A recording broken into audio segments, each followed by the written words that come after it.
Video में हम सीखेंगे कि इंटरमॉलिक्यूलर फोर्सेस का मतलब क्या है।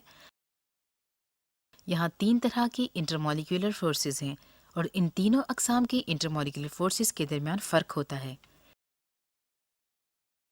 एक इंटरमॉलिक्यूलर फोर्स आमतौर पर अपने नेबर मॉलिक्यूल्स के दरमियान कशिश की फोर्स है। 3 अक़साम की इंटरमॉलिक्यूलर फोर्सेस के नाम ये हैं। 1 permanent dipole dipole force, 2 hydrogen bonds और 3 वॉन डेर वाल्स फोर्सेस। ये तमाम तीनों फोर्सेस आयनिक या कोवलेंट बॉन्ड्स के निस्बत बहुत कमज़ोर होती हैं, जो एटम्स और आयंस को एलिमेंट्स और कंपाउंड्स में इकट्ठा जोड़ती हैं। हमारे पास हर आयनिक और कोवलेंट बॉन्ड्स की वीडियो है। अगर आपने अभी तक इस बारे में नहीं सीखा तो चलिए इन तीनों इंटरमॉलिक्यूलर फोर्सेस की तरफ एक एक करके देखते हैं। पहली परमानेंट डाइपोल डाइपोल फोर्स है। मुखालिफ मॉलिक्यूल वो है जिसमें मुस्तकिल डाइपोल आमतौर पर बनता है, क्योंकि मॉलिक्यूल में मुख्तलिफ एटम्स के दरमियान मुख्तलिफ इलेक्ट्रोनेगेटिविटी होती है। एक कोवलेंट बॉन्ड में इलेक्ट्रॉन्स के पेयर्स के लिए बॉन्डेड एटम्स के जरिए कशिश होती है। चलिए एक मिसाल के तौर पर हाइड्रोजन क्लोराइड लेते हैं। हाइड्रोजन क्लोराइड एक पोलर मॉलिक्यूल है। हाइड्रोजन में इलेक्ट्रॉन्स के पेयर के तौर पर क्लोरीन बॉन्ड क्लोरीन एटम के करीब तर होते हैं। दूसरे अल्फाज में वो एक पोल रखते हैं। क्लोरीन एटम इलेक्ट्रॉन्स में मजबूत कशिश रखते हैं, क्योंकि इसमें हाइड्रोजन एटम की निस्बत ज्यादा इलेक्ट्रोनेगेटिविटी होती है।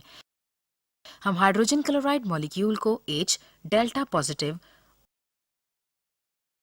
और Cl डेल्टा नेगेटिव के तौर पर जाहिर करते हैं। लिहाजा एक मॉलिक्यूल की क्लोरीन एटम पर डेल्टा नेगेटिव के दरमियान कशिश होती है और दूसरे नेबर मॉलिक्यूल की हाइड्रोजन एटम पर डेल्टा पॉजिटिव के दरमियान कशिश होती है। नीचे दिखाई गई डायग्राम हाइड्रोजन क्लोराइड के दो मॉलिक्यूल्स के दरमियान मुस्तकिल डाइपोल डाइपोल फोर्स दिखाती है, जिसे यहाँ सुर्ख डैश लाइन से जाहिर किया गया है। दूसरी किस्म की इंटरमॉलिक्यूलर फोर्स हाइड्रोजन बॉन्ड है। एक कोवलेंट बॉन्ड में मुस्तकिल डाइपोल हाइड्रोजन एटम और फ्लोरीन के दरमियान होता है। ऑक्सीजन या नाइट्रोजन एटम खास तौर पर मजबूत होता है, लिहाजा इलेक्ट्रॉन डेफिशिएंट एक मॉलिक्यूल का H डेल्टा पॉजिटिव और फ्लोरीन पर एक इलेक्ट्रॉन्स का बड़ा पेयर होता है। ऑक्सीजन या नाइट्रोजन एटम दूसरे मॉलिक्यूल का डाइपोल डाइपोल कशिश के निस्बत बहुत मजबूत होता है, जैसा कि पहले दो हाइड्रोजन क्लोराइड मॉलिक्यूल्स के दरमियान बयान किया गया है।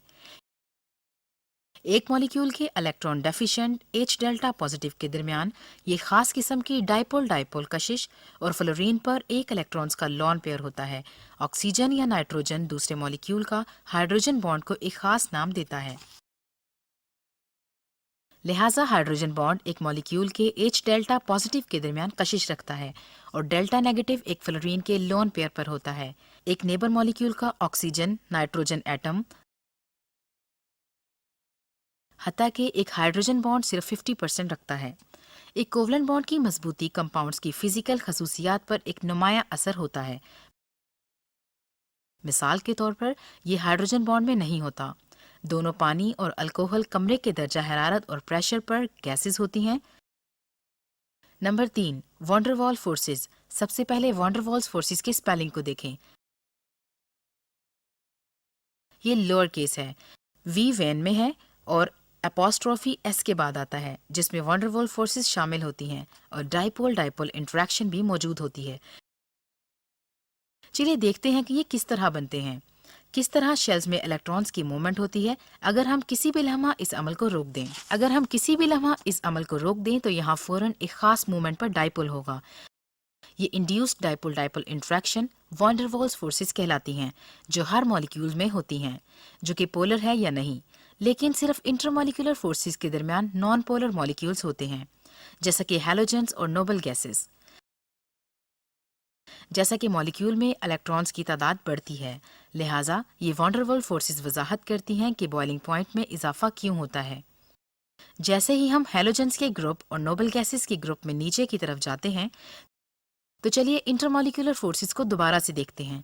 ये आमतौर पर एक नेबर मॉलिक्यूल्स के दरमियान कशिश की फोर्स होती है। 3 कॉमन इंटरमॉलिक्यूलर फोर्सेस में एक मुस्तकिल dipole dipole force, 2 hydrogen bonds और तीसरा वॉन डेर वाल फोर्सेस हैं। हाइड्रोजन बॉन्ड एक हाइड्रोजन एटम के दरमियान एक मॉलिक्यूल पर वजूद में